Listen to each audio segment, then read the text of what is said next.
ذكرتنا أيضا مشاهدينا الكرام بأن مواجهة لا سێمین یاریەکانی قۆناغی کۆمەڵەکانی خولی یانەپاڵۆنەکانی کەندا و لە کۆمەڵی یەکەم یانەی زاخۆ لە یەکەم یاری پاڵۆنتێ دەرەچەکان لەسەر یاریگای خۆی پێشوازی لە عینی ئیماراتی کرد.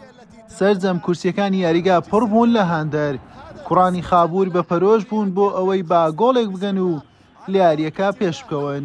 لە خولەکی سێزدا ناوبژان لێدانێکی سزای بۆ خاوەن ماڵ ئەژمار کرد. ئەمجەد عەتوان با سەرکەوتووی جێبەجێ کرد و کوڕانی خابووری با گۆڵ یەکەم لە یاریەکە پێشخست. ئەمجەد دەرفەتی گۆڵی دۆمیشی لە پێش بوو، لێی سەرکەوتوو نەبوو. لە خولەکی سیوسێ ئالیۆ ئادەمی نێجیری بە ئەسیستی شێرکۆ کەریم با شێوازێکی جوان ئەنجامەکەی بۆ زاخۆیەکان دوو هێندە لێ کرد.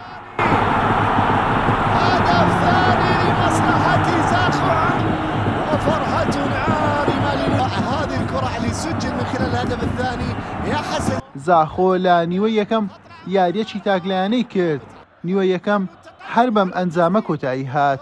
لا نیوەی دۆم عینی پێشەنجی خولی ئیمارات لەگەڵ ئەوەی لە دواوە بوو، بەڵام توانای بەرهەمهێنانی هێرشی نەبوو.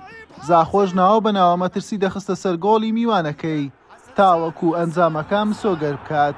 ئیچی تا دیپۆتی چەند دەرفەتێکی ئاسانی بۆ هەڵکەوت، بەڵام سوودی لێ نەبینین.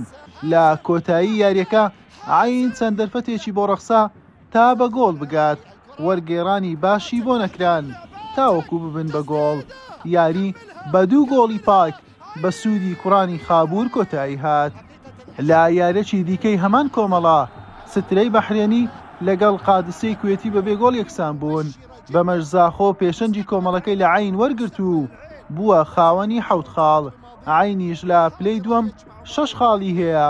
لە چوارەمین یاریان کوڕانی خابوور 23 مانجی داهاتوو لە ئیمارات ڕوبەڕووی عین دەبنەوە. حوسێن محەممەد، کەناڵی پێام.